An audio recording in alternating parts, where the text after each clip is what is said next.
గ్రంథవాగ్దానంబులన్నీ నావే, ప్రతి అధ్యాయము వరుస వచనము తన దివ్య ప్రేమ వాగ్దానంబులో. గ్రంథవాగ్దానంబులన్నీ మావే, గ్రంథవాగ్దానంబులన్నీ మావే, ప్రతి అధ్యాయము వరుస వచనము తన దివ్య ప్రేమ వాగ్దానంబులో. గ్రంథవాగ్దానంబులన్నీ మావే.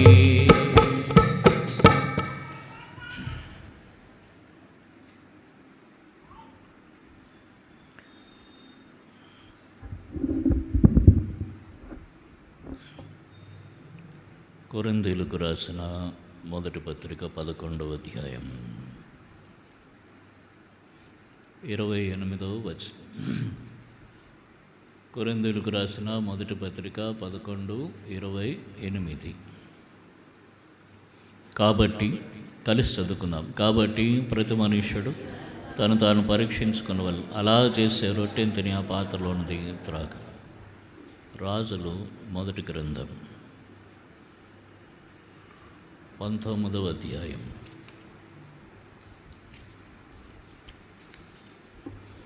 రాజులు మొదటి గ్రంథం 19వ అధ్యాయము 4 వచనాలు, 1 నుండి 4 వచనాలు కలిసి చదువుకుందాం. ఏలియా చేసిందంతయును, అతడు ఖడ్గం చేత ప్రవక్తలనందరినీ చంపించిన సంగతిను ఆహాబు యెజబెలునకు తెలియజెప్పగా, యెజబెలు ఒక దూత చేత ఏలియాకు ఈ వర్తమానం పంపించి, రేపు ఈ వేళకు నేను నీ ప్రాణంలో వారిలో ఒకని ప్రాణం వలె చేయనీయడని దేవుడు నాకు గొప్ప అపాయం కలుగజేయునుగా. కాబట్టి అతడు ఈ సమాచారం తెలుసుకుని లేచి తన ప్రాణం కాపాడుకున్నట్టుకై యూదా సంబంధమైన బెయేర్షెబాకు చేరి అచట ఉండమని తన దాసునితో చెప్పి, తాను ఒక దిన ప్రయాణం అరణ్యంలోనికి పోయి ఒక బదరీ వృక్షం క్రింద కూర్చు, మరణాపేక్ష గలవాడు యెహోవా, నా పితరుల కంటే నేను ఎక్కువవాడును, ఇంత మట్టుకు చాలు, నా ప్రాణం తీసుకుని ప్రార్థన చేసి, ప్రేమ కలిగిన తండ్రి, మీ పరిశుద్ధ నామానికి స్తోత్రాలు. యేసు ప్రభు వందనాలు. అయినా స్తోత్రాలు అర్పిస్తున్నాము. ఘనత మహిమ ప్రభావములు మీకు ఆరోపిస్తూ తండ్రి, ఆత్మతో సత్యంతో మిమ్మల్ని ఆరాధించుకోవటానికి కృప చూపారు. స్తుతిస్తున్నాం. యోగ్యమైన రీతిలో మీ శరీరంలో రక్తంలో పాల్పొంపులు పొందుటకు మాకు సహాయం చేయండి. మీ వాక్యం ద్వారా మమ్మల్ని సంధించండి, దర్శించండి, బలపరచండి, సరిచేయండి. యోగ్యమైన రీతిలో పాల్పొంపులు పొందుటకు కృప చూపండి. చదువుకున్న లేఖన భాగం మా గమనంలో బోధించండి. నిలబడిన మీ దాసుని కొలుతున్న ఆత్మతో నింపండి, సహాయం చేయండి. శత్రుకార్యం మీద విజయం కోరుకుంటున్నాం. మీ వాక్య వెలుగు మా ముఖముల మీద ప్రకాశింపజేయండి. మీ వాక్య సారాంశములు గ్రహించగలుగునట్లు మా కన్నులు తెరవండి, మా మనస్సు తెరవండి, మాకు జ్ఞాన హృదయం దయచేయండి, సహాయం చేయండి. ఘనత మహిమ ప్రభావములను మీకే ఆరోపిస్తూ యేసుక్రీస్తు వారి పరిశుద్ధ నామంలో ప్రార్థిస్తున్నాం తండ్రి.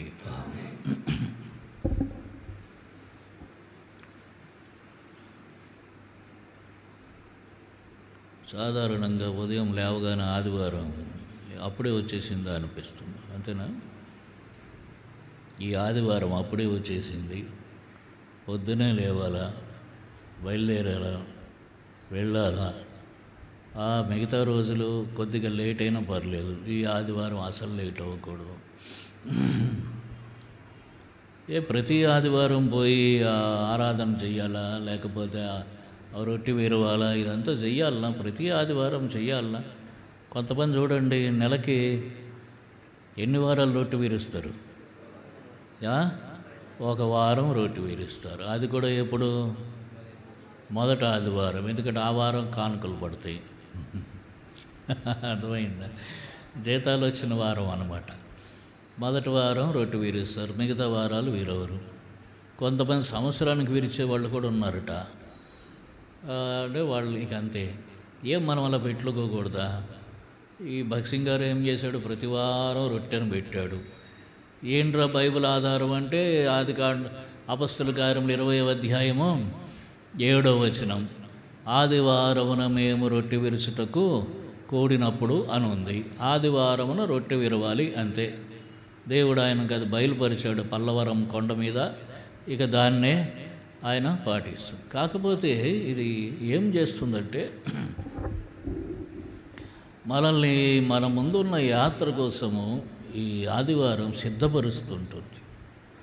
ఈ యాత్ర కోసం సిద్ధపరుస్తుంది. వారం రోజుల్లో ఎక్కడో తప్పిపోయి ఉంటాం, క్రియల్లోనో ఆలోచనల్లోనో ఊహల్లోనో బలహీనపడుతూనే ఉంటాం. ఆ బలహీనత నుండి మనల్ని విడిపించి మరలా బలపరిచి మరలా దేవుని కోసం రోషంగా ఆత్మీయంగా జీవించడాన్ని సిద్ధపరుస్తుంది. 4 వారాలు కనుక మనకు మధ్యలో గ్యాప్ దొరికితే చాలా చెడిపోతాం, చాలా బలహీనం అయిపోతాం. అర్థమైందా? 2 వారాలు రాకుండా ఉంటే 3వ వారం రావటం చాలా కష్టం అవుతుంది. కూర్చోలేము, వచ్చినా సరే వెళ్ళిపోవాలా, లేచి వెళ్ళిపోవాలి, అక్కడికి పోవాలి, ఇక్కడికి పోవాలి. ఎందుకంటే ఆ 3 వారాలు చేసింది వేరుగా ఉంటుంది. అదే బాగుంది కదా అనుకుంటాం, లేకపోతే నిద్రపోయినా బాగుంటుంది అనుకుంటాం. కాబట్టి గ్యాప్ అనేది ఏం చేసి సాతానుకు అవకాశం ఇస్తుంది.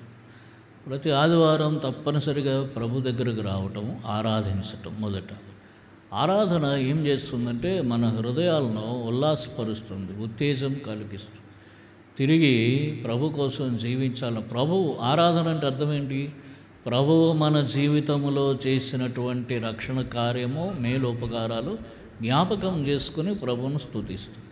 ఆ జ్ఞాపకం ఏం చేస్తుందంటే మనలను ప్రభు ఎడల కృతజ్ఞత కలిగిన వారంగా చేస్తుంది.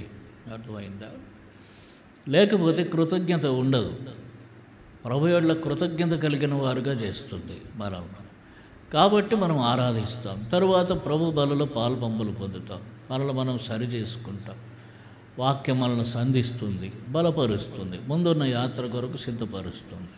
కనుక ప్రతి ఆదివారము దేవుని మందిరంలో మనం ఆరాధన కలిగి ఉండటమే మనకు శ్రేష్టం. ప్రతి ఆదివారం మనం దేవుని ఇంటికి రావటమే. దానివల్ల కలిగేది ఏమిటంటే రాబో ఉగ్రతను తప్పించుకుంటాం. ఆ దినము సమీపించగలది. చూడండి, హెబ్రీలకు రాసిన పత్రికలు అనుకుంటాం. హెబ్రీలకు రాసిన పత్రిక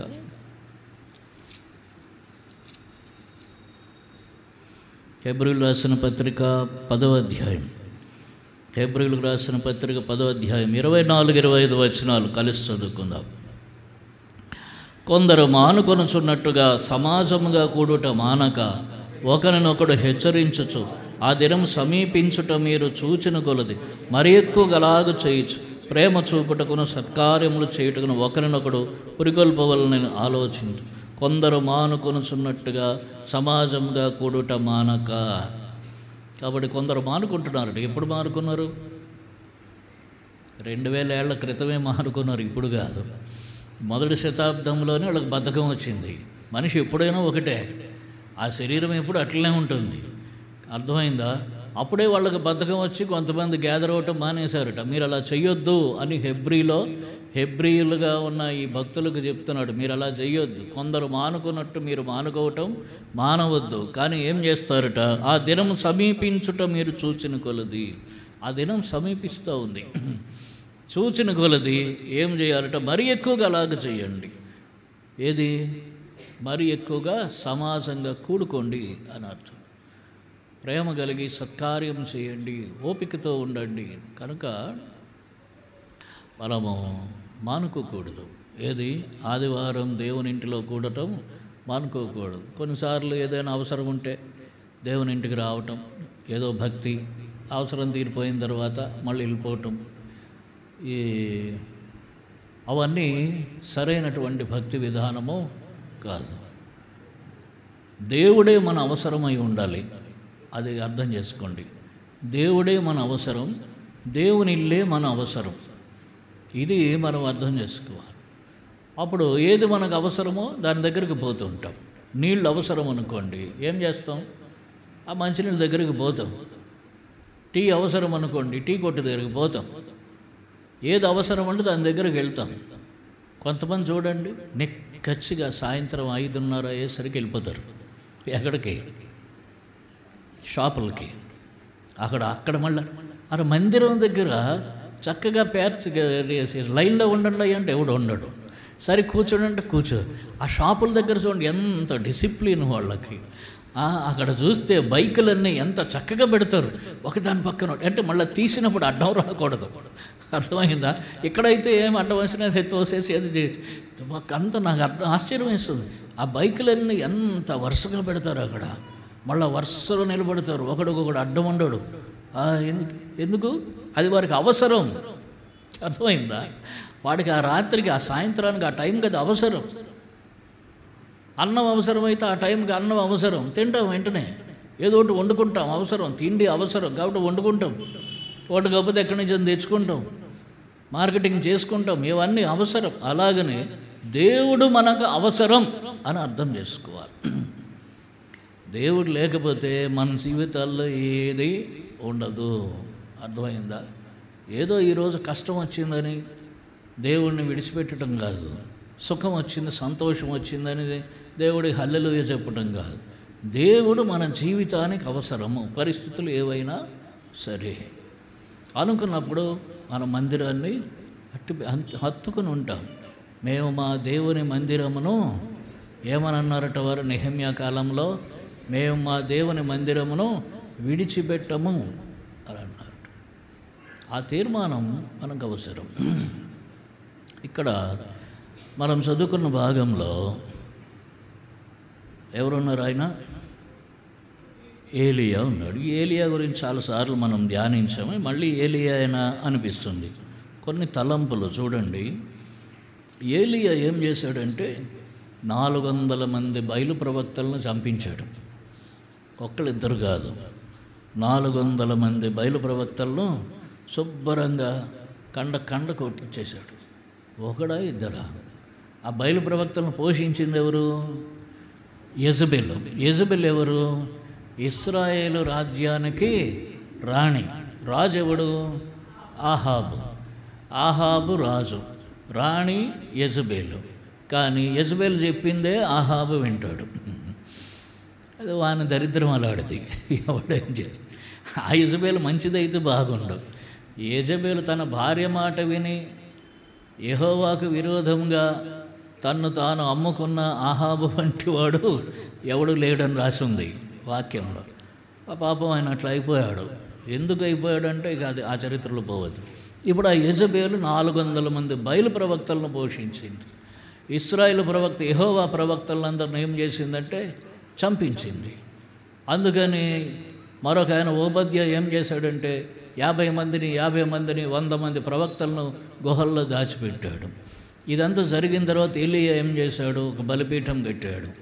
యెహోవా నిజమైన దేవుడా లేకపోతే అన్య దేవతలు నిజమైన వారు ఇప్పుడు చూడండి అన్నాడు. ఆ బయలు ప్రవక్తలందరికీ ఒక బలిపీఠం ఇచ్చాడు, ఒక ఎద్దుని ఇచ్చాడు. మీరు కాల్చుకోండి అని అన్నాడు. పైనుంచి నిప్పొచ్చి కాల్చాలి. అది దేవుడు నిజమైతే ఏం చేయాలి? పైనుంచి అగ్ని వచ్చి కాల్చాలి. వాళ్ళు ఉదయం నుంచి సాయంత్రం వరకు బైలా రా అని అరిచారు, కానీ నిప్పు రాలేదు, ఏం రాలేదు. ఆ ఎద్దు అట్లా ఉంది. ఈయన ఏం చేశాడు? రాళ్ళు పేర్చాడు, బలిపీఠం కట్టాడు. ఆ రాళ్ళు, బలిపీఠము, ఎద్దు అన్నీ తడిసిపోయినట్టు, ముద్దైపోయినట్టు నీళ్లతో కొమ్మరించేసి ప్రార్థన చేయగానే అగ్ని వచ్చి మొత్తం రాళ్లను కూడా బుగ్గి చేసిందిట. ఎద్దు బుగ్గి అయిపోయింది, రాళ్ళు బుగ్గి అయిపోయాయి, బలిపీఠం బుగ్గి అయిపోయింది. అప్పుడు ఎవరు దేవుడు అంటే యెహోవా దేవుడు అన్నారు. అప్పుడు 400 మంది ప్రవక్తలను చంపించాడు. ఇదంతా జరిగితే ఇప్పుడు యెజబెల్ కోపం వచ్చింది. వచ్చి ఏమంది చూడండి, 19:1 వచ్చింది. ఏలియా చేసింది అంతేను, అతడు ఖడ్గం చేత ప్రవక్తలందరినీ చంపించిన సంగతి ఆహాబు యెజబెలు తెలియచెప్పగా వీడిపోయి మళ్ళీ చెప్పాడు. ఆడ సైలెంట్గా ఉండొచ్చు కదా. అంటే ఆహాబు కూడా అది ఇష్టం లేదు, పోయి చెప్పాడు ఇలా చేసాడు ఏలియా అని. యెజబెల్ ఏమంది? ఒక దూత చేత ఏలియాకు వర్తమానం పంపించింది. రేపు ఈ వేళకు నేను నీ ప్రాణమును వారిలో ఒకని ప్రాణం వలె చేయని ఎడల దేవుడు నాకు గొప్ప అపాయం కలుగజేయునుగాక. కాబట్టి అతడు ఈ సమాచారం తెలుసుకొని లేచి తన ప్రాణం కాపాడుకున్నట్టుకై పోయాడు. నిన్ను రేపటి చంపేస్తాను అని అంది. అంతే, వాళ్ళలో ఒకటిగా చేయటం అంటే రేపటికి నిన్ను చంపేస్తాను, అల్టిమేటం వచ్చింది. రేపటికి నిన్ను చంపేస్తాను అంటే ప్రాణం కాపాడుకోవాలనుకున్నట్ట. ఎందుకు అనుకుని ఉన్నాడు? ఎవడన్నా ప్రాణం కాపాడుకోవాలనుకుంటాడు. కాకపోతే ప్రాణం కాపాడుకున్నప్పుడు పోయి దాక్కుంటాడు. అక్కడ కాదు, బదిరి యుద్ధావనంకి పోయాట. బదిరి వృక్షం కిందకి పోయాడు. పోయినవాడు అక్కడికి పోయి ఏమన్నాడు? దేవా, ఇంత మట్టుకు, యెహోవా, నా పితరుల కంటే నేను ఎక్కువవాడను కాదు, ఇంత మట్టుకు చాలును, నా ప్రాణం తీసుకో అన్నాడు. ఇంత మట్టుకు చాలుంట. మళ్ళా ఎందుకంటే ఆయనకు రోషం వచ్చింది. ఆయన చెప్తాడు, నేను మహారోషం గలవాడు. ఏంటి రోషం అంటే, యెజబెలుని చంపలేకపోయాడు ఏలియా. 400 మంది ప్రవక్తలను చంపిన ఏలియా యెజబెల్ని ఏం చేయలేకపోయాడు. యెజబెల్ నిన్ను చంపేస్తానంది, ఏం చేయలేకపోయాడు. అది ఆయనకు వచ్చినటువంటి ఇబ్బంది. శత్రువు తనకంటే బలంగా ఉన్నది. ఈ ఏలియాకు ఒక అలవాటు ఉంది. ఏమిటి? అగ్ని దిగవచ్చి నిన్ను దహించునుగాక అంటాడు. అక్కడ చూడండి, రాజుల రెండో గ్రంథంలో మొదటి అధ్యాయంలో ఒక సైన్యాధిపతి, పంచదశాధిపతి అంటే 50 మందిని తీసుకొని ఒక సైన్యాధిపతి వస్తాడు. వచ్చి 9వ వచనంలో, వెంటనే రాజు 50 మందికి అధిపతి అయిన ఒకరిని వాని 50 మందితో కూడా ఏలియా వద్దకు పంపాను. అతడు కొండ మీద కూర్చుని ఉండగా అధిపతి ఎక్కి అతని సమీపమునకు పోయి, అతడంటే ఏలియా కొండ మీద కూర్చుని ఉండగా అధిపతి ఎక్కి అతని సమీపమును పోయి, దైవజనుడా, నీవు దిగి రావాలని రాజు ఆజ్ఞాపిస్తున్నాడు అన్నాడు. 10వ వచనం, అందుకు ఏలియా, నేను దైవజనుడైతే అగ్ని ఆకాశమును దిగివచ్చి నిన్ను నీ 50 మందిని దహించునుగాక అని 50 మందికి అధిపతి అయిన వానితో చెప్పగా, అగ్ని ఆకాశమును దిగి వాని 50 మందిని, ఏమి శక్తివంతుడండి అసలు. అంటే ఏలియా ఏం చెప్తే దేవుడు అది చేస్తున్నాడు అనమాట. అగ్ని ఎవరి కంట్రోల్లో ఉంది? ఎవరి స్వాధీనంలో ఉంది? దేవుని స్వాధీనంలో ఉంది. ఆకాశంలో అగ్ని దేవుని స్వాధీనంలో ఉంది. ఇప్పుడు ఈయన అంటాడు, అగ్ని వచ్చునుగాక అంటే, అరే ఏలియా అగ్ని కావాలంటున్నాడు, పో నువ్వు పో అని అగ్నిని పంపించినట్టుంది. వచ్చింది అగ్ని. 50 మందిని ఆయన యొక్క ఆ సైన్యాధిపతిని 50 మంది సైనికులను చంపేసింది, కాల్ చేసింది. అప్పుడు మళ్ళీ మరొకరిని పంపాడు. 11వ వచనం, మరల రాజు 50 మంది మీద అధిపతి అయిన మరొకరిని వాని 50 మందితో కూడా పంపగా వీడు వచ్చి, దైవజెండా దిగిరమ్మని రాజు ఆజ్ఞాపిస్తున్నాడు. వాళ్ళు చేసిన పొరపాటు ఏమిటంటే ఆజ్ఞాపిస్తున్నాడు అన్నారు. అది ఆయనకు కోపం వచ్చింది. అందుకని మళ్ళీ ఏమన్నాడు? 12వ వచనం, అంతటి ఏలియా, నేను దైవజనుడిని అయితే అగ్ని ఆకాశమును దిగివచ్చి నిన్ను నీ 50 మందిని దహించనుగాక అని చెప్పగా, ఆకాశం నుండి దేవుని అగ్ని దిగి వాని 50 మందిని దహించాడు. రెండోసారి కూడా వచ్చింది అగ్ని. వాడు ఆ 50 మంది వాళ్ళు చనిపోయారు. అప్పుడు 3వ వాడిని పంపాడు. 13వ వచనం, ఇంకను రాజు 50 మందికి అధిపతి అయిన మరి ఒకరిని వాని 50 మందితో కూడా పంపగా 50 మంది మీద అధిపతి అయిన 3వ వాడు వచ్చి ఏలియా ఎదుట మోకాళ్ళలోని, దైవజెండా, దయచేసి నా ప్రాణమును నీ దాసులైన 50 మంది ప్రాణము నీ దృష్టి ప్రియమైనది ఉండనిమ్ము, చిత్తగించుము. ఆకాశం నుండి అగ్ని దిగి వెనుకటి పంచదశాధిపతులు ఇద్దరిని వాని 50 మందితో కూడా దహించను. అయితే నా ప్రాణం నీ దృష్టికి ప్రియమైనదిగా ఉండనిమ్మని మనవి చేయగా, యెహోవా దూత వానికి భయపడక వానితో కూడా దిగిపోమ్మని ఏలియాకు సెలవిచ్చాను. ఎంత జరుగుతోందో చూడండి. 3వ వాడు వచ్చి, వాడికి అర్థమైంది, ఆజ్ఞ అన్నావా, మన పని కూడా బూడిద, అర్థమైందా? అందుకనే సాగిలపడిపోయి, అయ్యా నన్ను ఏమి చెయ్యకు, ఆయన పంపాడు, నేను వచ్చాను, కరుణించు, నాతో కూడా కాస్త రానాయన అంటే దేవుడు మళ్ళీ కలుగు చేసుకున్నాడు. దూతను పంపించి వెళ్ళమని చెప్తే అప్పుడు ఏలియా వెళ్ళాడు. అంటే దేవునికి ఏలియాకి ఉన్న సంబంధం చూడండి ఎటువంటిది. అగ్నిని పంపమంటే పంపుతున్నాడు, ఏమైనా చెయ్యాలంటే దూతను పంపి కలుగు చేసుకొని చేస్తున్నాడు. ఇంత ఒక పరిపూర్ణమైన శక్తివంతమైన ప్రవక్త ఏలియా. ఇటువంటి వాడు ఇప్పుడు యెజబెల్ నిన్ను చంపేస్తానని అంటే అగ్ని దిగవచ్చి నిన్ను దహించునుగాక అనకుండా ఉంటాడా? మనలో మన మాట అనే ఉంటాడు. అగ్ని కాకపోతే ఇంకొకటి ఏదో ఒకటి ఆమెకు వ్యతిరేకంగా ఏదో ఆయన చేసే ఉంటాడు. కానీ ఏమవలేదు, యెజబెలు సావలేదు.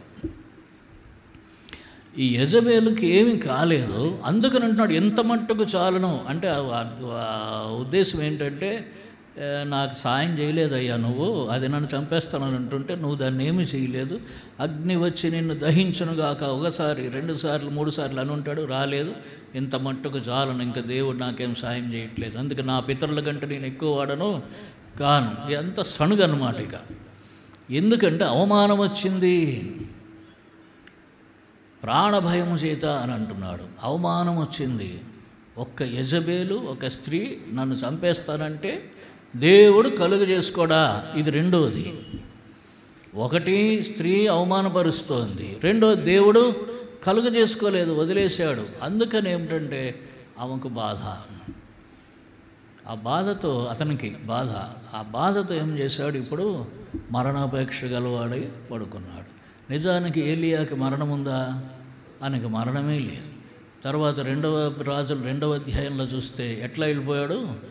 సుడిగాలిలో మేఘముల మీద ఆరోహణమై బొందితో వెళ్ళిపోయాడు.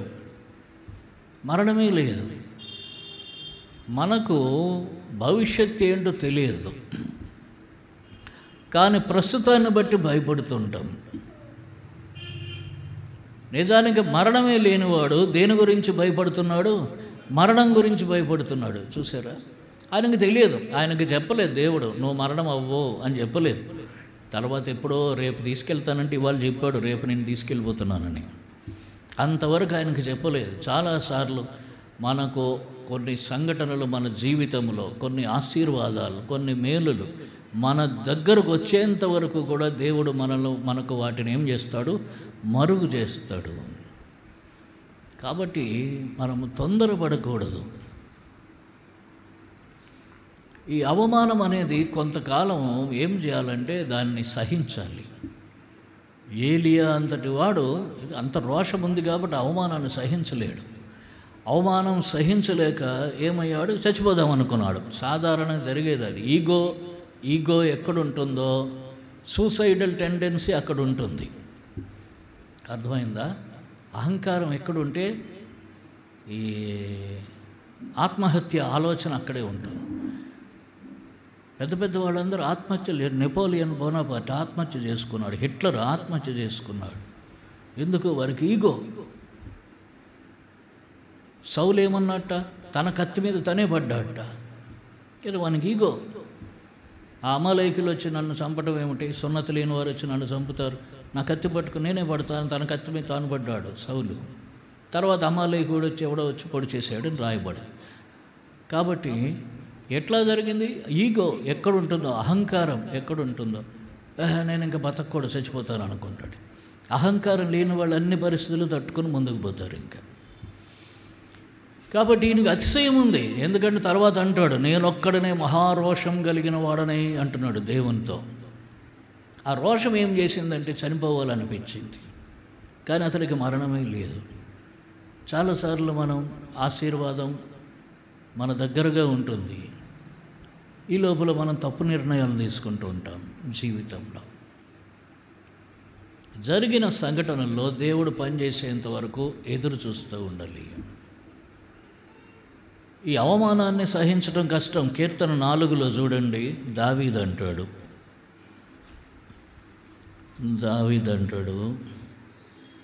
2వ వచనం, 4వ కీర్తన 2వ వచనం చదవండి ఎవరన్నా.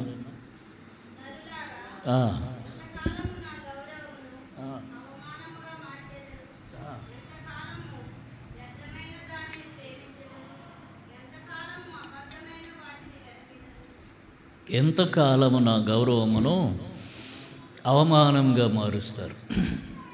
ఎవరి మాటలన్నాడు? దావీదు. కత్తి పట్టుకుంటే ఎంతమంది చంపాట? 10,000 మందిని చంపాడు. చిన్న బెడ్డ, శ్రీకాకుళం జిల్లాలో చెప్పంటే బెడ్డ ఏంటది? రాయి, వడిసెల రాయి అంటే ఒక బెడ్డ అంటే ఇంత చిన్న రాయి. ఓ చిన్న రాయి బట్టి గొల్యాతుని ఏం చేశాడు? టప్పను కొట్టి కింద పడేశాడు. ఇంత ఘనమైన వాడు, ఎంత గౌరవం ఉండాలి ఆయనకి. కానీ సౌలు అల్లుడైన తర్వాత సౌలు ఆయన్ని చంపబోతుంటే, తరుముతూ ఉంటే, పరిగెడుతూ ఉంటే, ఆ ఇశ్రాయేలు ప్రజలు మోసం చేస్తూ యూదులు ఈయన్ని మోసం చేస్తూ అవమానపరుస్తుంటే ఏమంటాడు? ఎంతకాలము నా గౌరవాన్ని అవమానంగా మారుస్తారు. కాబట్టి అవమానం పెద్దవారికి కూడా వస్తుంది. దావీదుకు వచ్చింది అవమానం. ఎంతకాలము? ఇదో ప్రశ్న మనకు అనిపిస్తే. ఎంతకాలం ఈ అవమానాలు, ఈ నిందలు, ఈ బాధలు? ఎంతకాలం అనుకుంటాడు. దావీదు ఎంతకాలం అనుకుంటున్నాడు. కానీ ఏమైంది తర్వాత దావీదుకు? కొంతకాలమే. తర్వాత మహారాజు అయిపోయాడు. 12 గోత్రముల మీద రాజు. ఆ తర్వాత తాను చేసిన తప్పుల వలన నష్టం తెచ్చుకున్నాడు. మరలా ఇబ్బందులు, మరలా అవమానాలు తెచ్చుకున్నాడు. కాబట్టి వాటంతటా వచ్చిన కొన్నిసార్లు అవమానం మనం తెచ్చుకుంటాం. వాటిని మనం ఏదో తప్పుడు పని చేసి అవమానం తెచ్చుకుంటాం. చేయకూడదు చేస్తాం దేవునికి వ్యతిరేకంగా. కొన్నిసార్లు నరులు అవమానం తెస్తారు, సాతాను అవమానం తీసుకొస్తాడు. 44వ కీర్తనలో చూడండి, అక్కడ కూడా కోరహు కుమారులు ఇలాగనే వాపోతారు. 44:16 44:16 శత్రువులను బట్టి పగ తీర్చుకున్న వారిని బట్టి నేను దినమెల్ల నా అవమానమును తలపోయిచున్నాను. సిగ్గు నా ముఖమును కమ్మి ఉన్నది. కోరవ కుమారులకున్న బాధ దినమెల్లా అవమానం వస్తుందిట. దినమెల్లా, ఒకరోజు కాదు, అది 1 గంట కాదు, 2 గంటలు కాదు, రోజంతా అవమానమేంట. ఇంత అవమానాన్ని తలపోసుకొని సిగ్గుతో సిగ్గు ముఖాన్ని కప్పేస్తోందిట. అంటే ముఖాన్ని చూస్తే కనబడుతుంది? సిగ్గు కనబడుతుంది. అంటే తల ఎత్తుకోలేని స్థితి. కారణం ఏదన్నా కానివ్వండి. కొన్నిసార్లు మనుషులు మనల్ని నిందించటం, తర్వాత ఇష్టానుసారం మాట్లాడతారు, ఏం సమాధానం చెప్పలేము. మనం తప్పు చేయకపోయినా తప్పంతా నీదంటారు, ఏం చేయలేము. మాట్లాడటానికి మాటలు కరువైపోతాయి. ఇంకొక పరిస్థితి ఉంది, మనం అన్యులం అనుకోండి, అంటే యేసుప్రభువుని తెలియకపోతే ఒక మాటకి 10 మాటలు చెప్పొచ్చు, మీద పడవచ్చు. యేసుప్రభువుని ఎరిగిన తర్వాత ఇష్టానుసారంగా మాట్లాడలేము. చాలా విచక్షణ వస్తుంది. మనం చెప్పేది నిజమో కాదో మనకే డౌట్ ముందు, ఏమనలేము. వాళ్ళు అన్నదాన్ని ఎవరు ఏదని అంటున్నా భరించాల్సి వస్తుంది. అది అప్పుడు అంటే అది తప్పనిసరి పరిస్థితి. ఆ పరిస్థితి గుండా దేవుడు నడిపిస్తాడు మనలను. ఇదే సిలువ, అది సిలువ అనుభవం. ఆ సిలువ అనుభవం గుండా నడిపిస్తాడు. కాబట్టి అవమానం పొందుతూనే ఉంటాం. నేను ఉద్యోగం చేస్తూ విశ్వాసినయ్యాను. విశ్వాసిగా ఉద్యోగం చేశాను కొన్నాళ్ళు, 3 ఏళ్ళు ఉద్యోగం చేస్తుంటే ఓ మూలన కూర్చునేవాడు ఒకడు. అక్కడ తాగేసి వచ్చి కూర్చునేవాడు. మనకి ఏం పని ఉండేది కాదు. పొద్దున్నుంచి రాత్రి సాయంత్రం వరకు ఏ పని ఉండదు. ఆ సీటుకి ఎవడు రాడు. వస్తే 1-2 వస్తారు, పోతారు. అక్కడ కూర్చునేవాడు, నన్ను తిట్టేవాడు. మామూలు తిట్లు కాదు, బూతులే, పచ్చి బూతులు, పచ్చి బూతులు తిట్టేవాడు. వాడి నోట్లో ఎవడు నోరు పెట్టడం, భయం. వాడిని కూడా తిడతాడు. తిట్టేవాడికి, తన్నేవాడికి అందరూ భయపడతారు, వాడిని కూడా తిడతారు. కాబట్టి అది చాలా అవమానంగా ఉండేది. బూతులు తిట్టేవాడు. అంతకుముందు నేను నా తెలివితేటలు ఉపయోగిస్తే పరుగులు పెట్టేవారు వాళ్ళు. ఇక ఆఫీసులో ఎవడు ఉండేవాడు కాదు. వాడి దగ్గరికి పోయి, వీడి దగ్గరికి పోయి, ఎలమంచులు పోయేవారు. నర్సీపట్నం నుంచి, అక్కడి నుంచి విశాఖపట్నం పోయేవారు. వాళ్ళకి చెప్పుకునేవారు, అయ్యో వీడు మమ్మల్ని ఉండనివ్వట్లేదు, బాధ పెడితే. తిట్టేవాడిని కొట్టక్కర్లేదు, తిట్టక్కర్లేదు, చేయవలసింది చేస్తే చాలు. వాళ్ళు పరిగెడుతుండేవారు. ఇప్పుడు అవన్నీ లేవు. ఇక ఒక అబ్బాయి ఉండేవాడు, వాడు వచ్చేవాడు, బావగారు ఎంతకాలం వింటారండి, 2 సంవత్సరాలు వెనక్కి వెళ్ళండి, మళ్ళీ పరిగెడతారు ఇళ్ళు అనేవాడు. 2 సంవత్సరాలు వెనక్కి అంటే క్రైస్తవుని కాదు, అన్యుడు అనమాట. మళ్ళీ పరిగెడతారు ఇళ్ళు అనేవాడు. లేదులే అబ్బాయి, అవన్నీ అయిపోయాయి. అర్థమైందా? ఇప్పుడు అవమానం భరించాలి, కొంతకాలం భరించి, అక్కడ ఉన్నంత కాలం భరించారు. రిజైన్ చేసి వచ్చేసే రోజు కూడా తిడుతూనే ఉండేవాడు, నవ్వుతూనే ఉండేవాడు. భరించాం కొంతకాలం. తర్వాత వాడికి ఏదో అయ్యిందిలేండి, వాడి సంగతి వదిలేసి వాడు లేడు. అదే ఆఫీసులో గొడ్డలు ఇప్పుకొని గెంతేట, నేను చూడలేదు. అదే ఆఫీసులో బట్టలన్నీ ఇప్పేసుకొని పూర్తిగా గెంతాడు. మెంటల్ వచ్చింది వానికి. దేవుడు అట్లా చేశాడు వాని జీవితం. కానీ మనం అంటే వాడికి ఏం జరిగింది అది అనవసరం. కాబట్టి అవమానం వస్తుంది, అందరికి వస్తుంది. ఏదో ఒక రకమైన అవమానం, ఏదో ఒక కోణంలో, ఏదో ఒక మూల నుంచి మన జీవితాలకు, ఇంట్లో వారి వలన, బయట వారి వలన, పరిస్థితుల వలన అవమానాలు వస్తాయి. ఎంతకాలం దినమంతా సిగ్గు, అవమానం. ఆ అవమానాన్ని సహించలేక ఏలియా ఏమంటున్నాడు, ఇంత మట్టుకు చాలు, నా ప్రాణము తీసుకో అని అన్నాడు. యేసు ప్రభు వారు కూడా అవమానం సహించేట చూడండి. అందుకనే హెబ్రీలు రాసిన పత్రిక 12వ అధ్యాయంలో చెప్తాడు. హెబ్రీలకు రాసిన పత్రిక 12వ అధ్యాయం 1-2 వచనాలు కలిసి చదువుకుందాం. హెబ్రీలు రాసిన పత్రిక 12వ అధ్యాయం 1-2 వచనాలు. ఇంత గొప్ప సాక్షి సమూహం మేఘం వలె మనల్ని ఆవరించి ఉన్నందున మనము కూడా ప్రతి భారమును సులువుగా చిక్కులు పెట్టు పాపమును విడిచిపెట్టి విశ్వాసమును కర్తయు దానిని కొనసాగించువాడునైన యేసు వైపు చూచుచు మన ఎదుట ఉంచబడిన పందెములు ఓపికతో పరిగెత్తుదాం. ఆయన తన ఎదుట ఉంచబడిన ఆనందం కొరకై అవమానమును నిర్లక్ష్యపెట్టి సిలువను సహించి దేవుని సింహాసనం యొక్క కుడిపార్శ్వమున ఆసీనుడై ఉన్నాడు. ఆయన కూడా ఏం చేశాడట? అవమానమును నిర్లక్ష్యపెట్టి సిలువను సహించాడు. కాబట్టి అవమానమును ఏం చేయాలి? నిర్లక్ష్య పెట్టడం అంటే ఏమనుకుంటే అనుకుంటారు, నా సంగతి నేను చేసేది చేస్తాను కాదు. ఒకడు చెప్పాట, నవ్విపోదురుగాక నాకేటి సిగ్గు అన్నట్ట. అర్థమైందా? నవ్విపోదురుగాక నాకేటి సిగ్గు అని నవ్వుకొని నేను చేసే పనులు ఏదో పనులు చేస్తూ ఉంటా, నవ్వుకుంటూ నాకేం సిగ్గు అని అనుకున్నట్టు. అది కాదు, అదేమో అన్య సంబంధమైంది. విశ్వాస అయిన వాడు నిర్లక్ష్య పెట్టడం అంటే ఎంత అవమానపరుస్తున్నా దాన్ని లక్ష్య పెట్టకూడదు. లక్ష్య పెడితే రోషం వస్తుంది. రోషం వస్తే ప్రతీకార వాంఛ కలుగుతుంది. ఏదో ఒకటి చెయ్యాలి వీళ్ళనని అనిపిస్తుంది, ప్రతీకార వాంఛ కలుగుతుంది. కనుక దానిని లక్ష్య పెట్టకూడదు, అవమానాన్ని నిర్లక్ష్యం చేయాలి. యేసు ప్రభు వారిని ఏమన్నారు? దయ్యములు పట్టినవాడు అన్నారు. ఇక అంతకంటే అవమానం ఉందా? దయ్యములు పట్టినవాడు అన్నారు. దయ్యం పట్టినవాడు ఎట్లుంటాడు? వానికే తెలియదు, ఏం జరుగుతుంటుందో వానికే తెలియదు. నిన్న ఒక చిన్న పిల్లని తీసుకొచ్చారు. అమ్మాయిని తీసుకొస్తే ప్రార్థన చేస్తే బోర్ని ఏడుస్తుంది. ప్రార్థన చేస్తుంటే ఏడుస్తుంది. అంతవరకు బయటపడలేదు, ఏడుస్తుంది. ఏడ్చి ఆపేసి, ఏం ఏడుస్తున్నావమ్మా తల్లి అంటే, ఏం లేదు అంటే దానికి తెలియదు. ఎందుకు ఏడ్చింది తెలియదు. దయ్యం పట్టినవాడు ఏం చేస్తాడో వాడికే తెలియదు.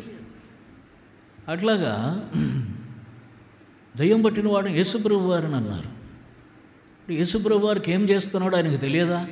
ఏం చెప్తున్నాడో ఆయనకు తెలియదా? నువ్వు దేవుని కుమారుడిని అంటున్నావు, అందుకే నువ్వు దయ్యం పట్టినవాడు అని అన్నారు. కాబట్టి ఎంత అవమానం అది ఆయనకి. దేవాది దేవుడు ఆయన్నే దయ్యం పట్టినవాడు అన్నారు. బయల్జూబుల వలన దయ్యములు వెళ్ళగొడుతున్నాడు అంటే సాతాను వల్ల దయ్యాలు వెళ్ళగొడుతున్నాడు. ఆయన వెళ్ళగొట్టేదే సాతాను.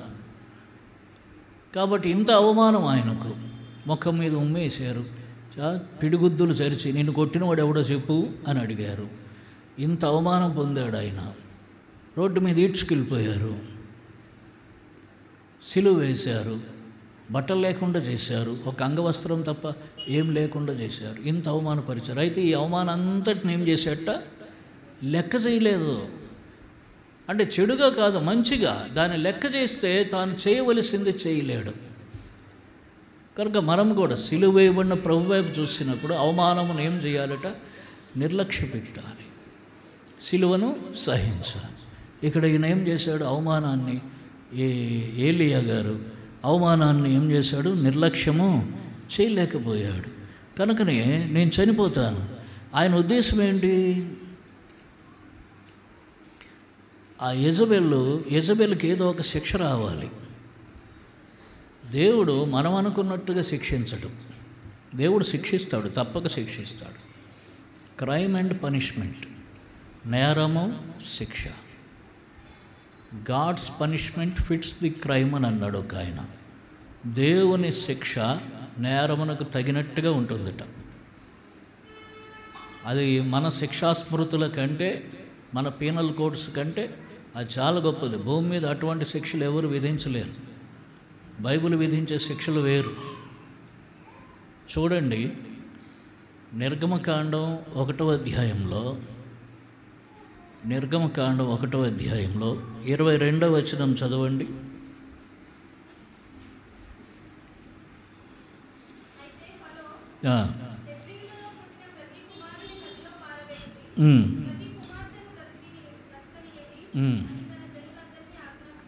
కాబట్టి వాళ్ళు ఏం చేశారు?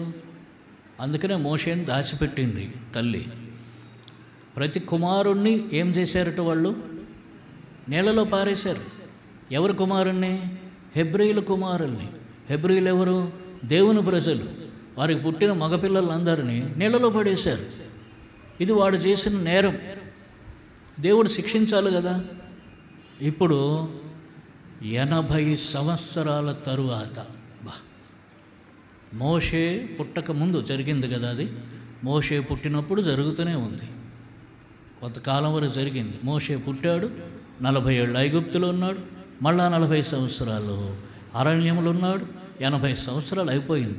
ఇప్పుడు చూడండి, నిర్గమకాండం 14వ అధ్యాయం 26, 27 వచనాలు, 28వ వచనం చదవండి ఎవరన్నా.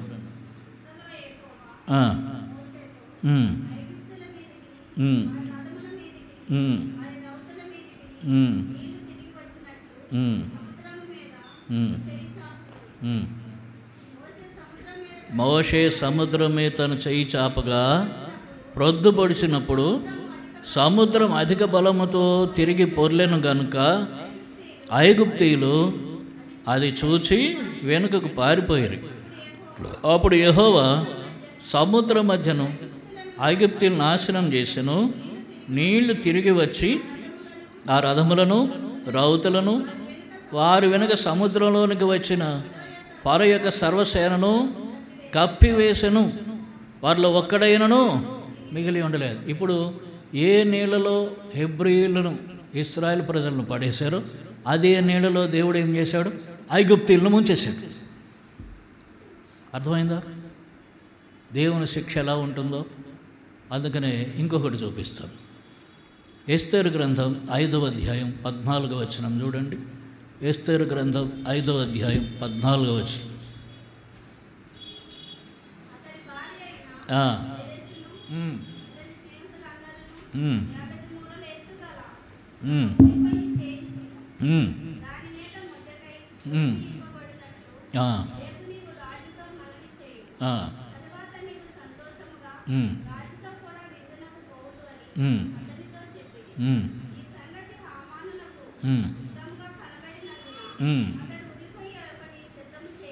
ఎంత ఉరికయ్యా?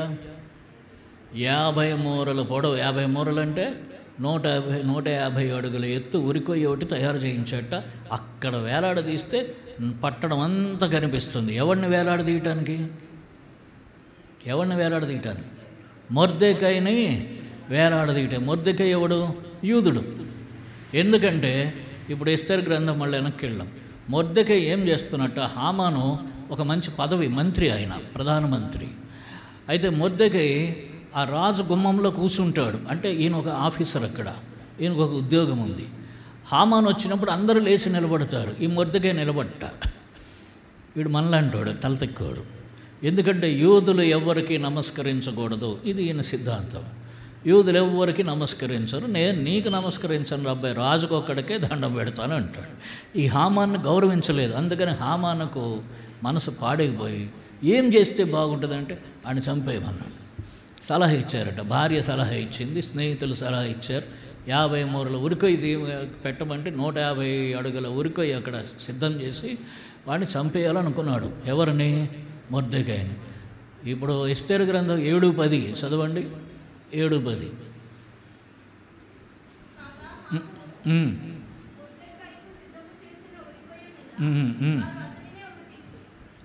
ఏమిటి కాగా? హామానును. హాము కాదు, హాము అంటే మళ్ళీ ఎక్కడికో పోతావు, జాగ్రత్తగా చదవాలి. హామానును మొర్దెకైకు సిద్ధపరిచిన ఉరికొయ్య మీద అతన్ని ఉరిదీశారు. ఎవరిని ఉరిదీశారు? హామాన్ను ఉరిదీశారు. అర్థమైందా? ఎవడు చేసుకున్నది, మా తెలుగులో చెప్తే ఎవడు చేసిన కర్మ వాడరు. ఇది కర్మ కాదు, ఇది. చూడండి, ఓబద్య గ్రంథం 15వ వచనం చదవండి. ఓబద్య గ్రంథం 15వ వచనం.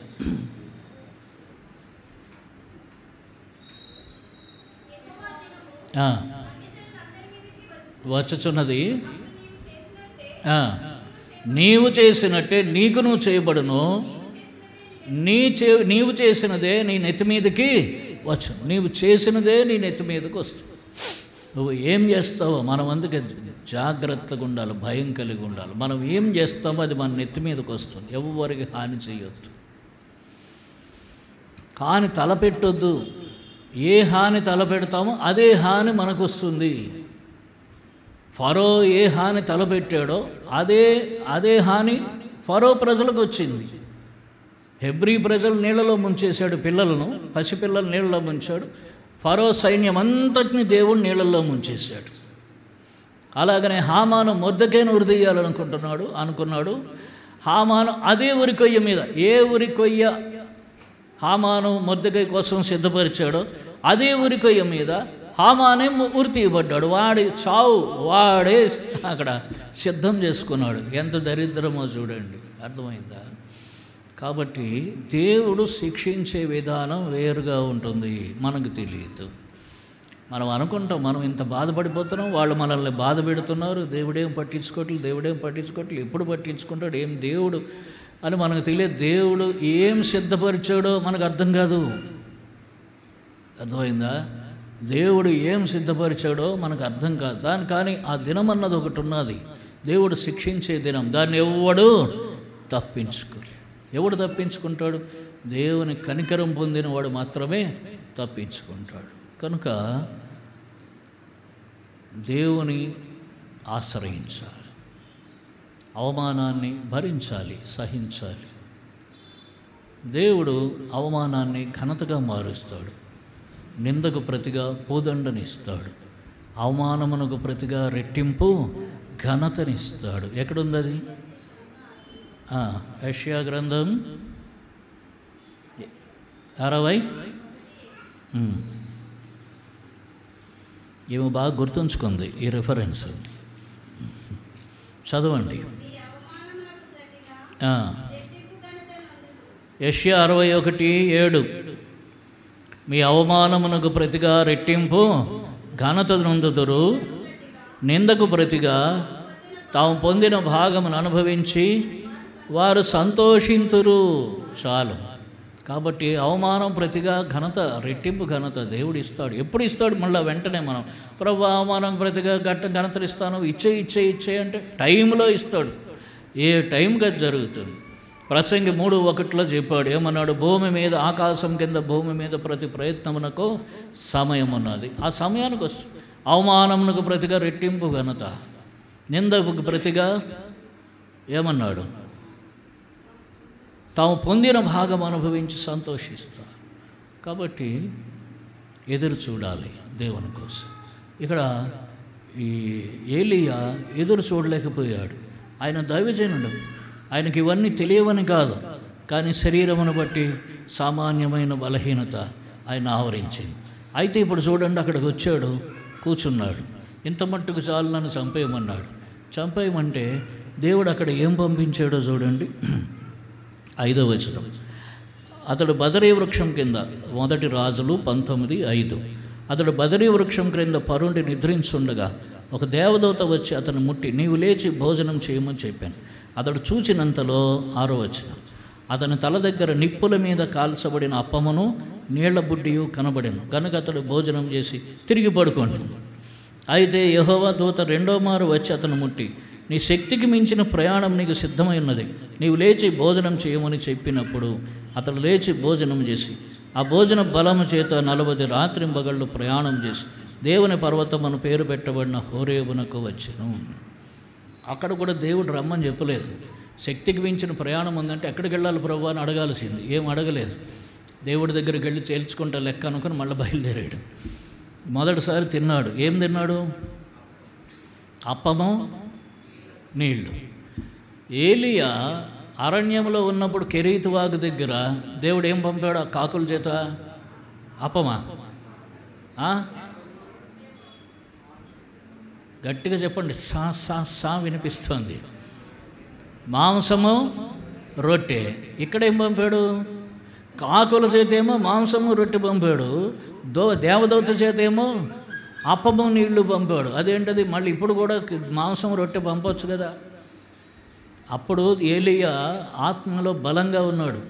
శరీరానికి ఆహారం కావాలి కాబట్టి శరీర సంబంధమైన ఆహారం, మాంసం, రొట్టె పంపాడు. ఇప్పుడు ఏలీయా ఆత్మీయంగా బలహీనపడిపోయాడు కాబట్టి నాకు ఆత్మీయంగా బలపరచడానికి ఆహారం పంపాడు. ఏముంటుంది? ఆ అప్పము, నిప్పుల మీద కాల్చిన అప్పము అని అన్నాడు. అప్పము తర్వాత నీరు. ఇదేంటిది? ఆత్మీయ ఆహారం. ఆ అప్పము నీరే మన కొరకు ఇక్కడ ఉంచబడిన రొట్టె, ద్రాక్షరసం. యేసుక్రీస్తు ప్రభువారి శరీరానికి, యేసు ప్రభువారి రక్తానికి సాదృశ్యం.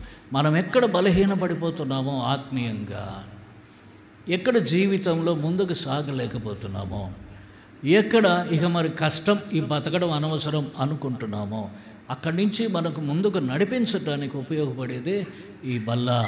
అర్థమవుతుందా? కాబట్టి దేవుడు మనకు సహాయం చేయలేదా అని అనుకోవచ్చు. చేస్తాడు. ఎప్పుడు చేస్తాడు? తన సొంత సమయంలో చేస్తాడు. అంతవరకు ఏం చేయాలి? ఎదురు చూడాలి. ఈయన అనుకున్నాడు, నేను అగ్ని దిగి వచ్చి దీన్ని కాల్చివేయను గాక అంటే అది చనిపోతుందని బహుశా అనుకున్నాడేమో. ఆమె చనిపోలేదు. ఎప్పుడు చనిపోయింది? తర్వాత చనిపోయింది. దేవుడు ఆమెను ఎట్లా చంపాలో అట్లా చంపాడు. కుక్కలు దాన్ని మొత్తం బాడీ అంతా తినేసాయి అన్నమాట. అది మామూలు మరణం. పైనుంచి అంటే దేవుడు కలుగ చేసుకొని మరణం రావాలి. ఇప్పుడు పైనుంచి అగ్ని వచ్చింది అనుకోండి, దేవుడు కలుగ చేసుకున్నాడు. కనీసం పోతే పోయాం, కానీ దేవుడు అగ్ని కాల్చేసింది అదేనా మిగిలిపోతుంది.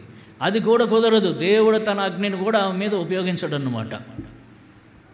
ఎవరు ఉపయోగించారు? ఎవ్వరు ఏం చేయలేదు. ఆ యెహూ వచ్చాడు, నా పక్షంగా ఉన్నవారు ఎవరు ఉన్నారని అంటే మేము ఉన్నామని ఆమె పరిచారకులే వస్తారు. వస్తే దీన్ని దోసేయండి అని అంటే ముఖానికి అంతా ప్యాక్ వేసుకుందిట. అధ్యాయం తర్వాత ఎప్పుడు చదువుదాం. ముఖానికి అంతా ప్యాక్ వేసుకుందిట, ఏదో రాసుకుందిట. అంటే ఫేస్ ప్యాక్ వేసుకుంది. దీన్ని తోసేయండి అనగానే ముసలామెకు ఫేస్ ప్యాక్ కావాల్సి వచ్చింది. దీన్ని తోసేయండి అనగానే కిటికీలోంచి తోసేశారు. తోసేస్తే దాబ్బను కింద పడింది, చచ్చింది. వెంటనే కుక్కలు వచ్చి తలకాయ తెలియకుండా తినేసాయి మొత్తం. దేవుడు అది నిర్ణయించాడు ఆమెకు. అర్థమైందా? కాబట్టి దేవుడు ఎప్పుడు ఏ శిక్ష నిర్ణయిస్తాడో, ఏ విధంగా వాళ్ళు నడిపిస్తాడో మనకు తెలియదు. మనం ఎదురు చూడాలి. మనకు న్యాయం జరగాలని ఎదురు చూడాలి. మన జీవితాల్లో బలహీన పడిపోయే పరిస్థితుల్లో తిరిగి బలం పొందడానికి మన కొరకు సిద్ధపరచబడినదే ఈ ప్రభు బల్ల. కనుక నీవు లేచి ఆహారం పుచ్చుకొని బలము పొంది ఏం చేయాలట? నీ ఎదురుగా నీవు నీ శక్తికి మించిన ప్రయాణం నీకు సిద్ధమై ఉన్నది. నీవు లేచి భోజనం చేయమని చెప్పినప్పుడు అతడు లేచి భోజనం చేసి ఆ భోజనము బలము చేత 40 రాత్రింబగళ్ళు ప్రయాణం చేసి, ఈ భోజన బలము చేత మనం ఏం చేయాలి? ముందుకు ప్రయాణం చేయాలి. కనుక శరీరమునకు ఆత్మకు ఉన్న తేడా, శరీర సంబంధమైన జీవితానికి ఆత్మ సంబంధమైన జీవితానికి ఉన్న ఆ తేడా స్పష్టంగా మనం గ్రహించాలి. శరీరంలో మనం బలహీనపడవచ్చు, ఆత్మీయంగా బలహీనపడకూడదు. ఆత్మీయంగా బలం పొందాలి, శరీరం మీద విజయం పొందాలి. శత్రువు సిగ్గుపరుస్తూ ఉంటాడు, అనేకసార్లు అవమానం తీసుకొస్తాడు, నిందలు తీసుకొస్తాడు. వాటన్నిట్లో కూడా బలం పొందిన వారిపై ముందుకు ప్రయాణం చేయాలి. కనుక అవమానం ఎంతకాలం ఈ బాధ, ఎంతకాలం ఈ దుఃఖం, ఎంతకాలం ఈ అవమానం, ఏదో ఒకటి చేసేయాలి. ఏలియా కూడా అదే అనుకున్నాడు, ఏదో ఒకటి చేసేయాలి, ఏం చేయకపోతే నేను చచ్చిపోవాలనుకున్నాడు. చాలాసార్లు మనం ఇదే అనుకుంటాం, మనం ఏమి చేయలేము, చేతకాని వాళ్ళు మనమే చచ్చిపోతే పోతుంది కదా అనుకుంటాం. న్యూస్ చూడండి, రోజుకి ఎంతమంది చనిపోతున్నారో తెలియదు. వాడు చనిపోతాడు, ఎందుకు చనిపోతాడో తెలియదు. కనుక అట్టి పరిస్థితులన్నిటి నుంచి విడిపించుకో, బలం పొందాలి. అందుకోసం ఏర్పరచబడినదే ఈ బల్ల. ప్రభు దగ్గర బలహీనతలు ఒప్పుకోవాలి, విడిచిపెట్టాలి. ప్రభు నన్ను బలపరచు, ముందున్న యాత్ర కొరకు సిద్ధపరచమని ప్రభువుని అడిగి నూతనమైన బలముతో ముందుకు జీవించాలి. అందుకొరకు ప్రియ ప్రభువు సహాయం చేయను గాక. ప్రార్థన చేసుకోండి.